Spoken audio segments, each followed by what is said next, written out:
Hey everyone, welcome back to my channel Medicosguide. This is Dr. Ida Khan, and today we're gonna explore a fascinating topic that's crucial for babies' development. That is infant reflexes and stereotypies. Many infant movements in their first weeks are done by reflex. This means it is involuntary or happens without trying. If you put your finger in their mouth, they suck reflexively. They shut their eyes tightly to a bright light. We're gonna explore the depths of this topic today, so without further ado, let's get started. Before we dive in, let's set our objectives. By the end of this video, you will be able to explain the infant reflexes and their importance, identify and describe the different types of infant reflexes, understand the role of reflexes in your baby's survival and development, and recognize some common stereotypies. So let's move on. So, what are infant reflexes? Simply put, they are involuntary, stereotyped movement responses to specific stimuli. These reflexes are present during the last 4 months of prenatal life and the first 4 months after birth. Reflexes occur subcortically, meaning they are controlled by the lower brain centers rather than the higher brain centers. This is why babies don't have to think about responding to stimuli. It's an automatic process. Now, before we go into details, we must know what's a reflex arc. A reflex arc is a neural pathway enabling rapid, involuntary responses to stimuli, like pulling your hand away from hot object. It consists of sensory receptor which detects stimulus, sensory neuron which transmits signals to spinal cord, interneuron which relays signals if needed, motor neuron carries signals to effector, and then effector which can be a muscle or a gland and it performs response. So this pathway bypasses the brain for immediate reaction. Infant versus lifespan reflexes. Infant reflexes, so here most of them do not last beyond the first year. And they may not completely disappear, they may be inhibited by maturing CNS or may be integrated into new movements.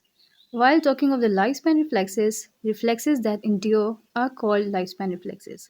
And the common examples of them include knee jerk reflex or the flexor withdrawal reflex.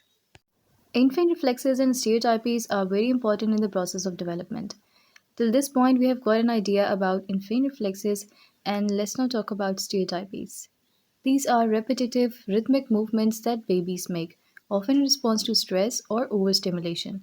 Some examples include rocking, swaying, and hand flapping. Stereotypies can be a normal part of infant development, but in some cases, they can be a sign of underlying developmental issues. So, why are reflexes so important for baby survival and development? Primitive reflexes are critical for human survival, while postural reflexes are believed to be foundation for later voluntary movements, hence acting as building blocks of future movements and development. And appearance and disappearance of these reflexes are helpful in diagnosing neurological disorders. Role of reflexes in survival. Let's now talk about primitive reflexes. Infant reflexes are called primitive reflexes, and these are reflexes that are present at birth and disappear as baby develops. The example of it includes asymmetric tonic neck reflex, symmetric tonic neck reflex, can be a motor reflex or startle reflex.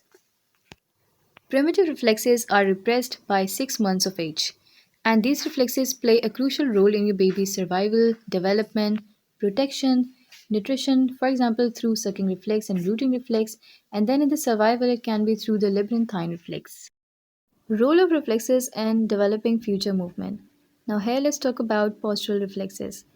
Postural reflexes, on the other hand, help your baby maintain their posture and balance. Some examples include tonic labyrinthine reflex, symmetric tonic neck reflex. And these reflexes are essential for your baby's motor development and help them progress from lying down to sitting, crawling, and eventually walking. Hence, these reflexes are related to the development of later voluntary movement.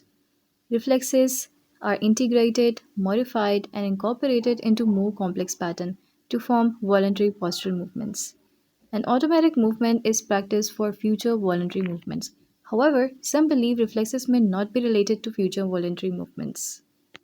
Now let's see the instances of such reflexes that are modified into future voluntary movements.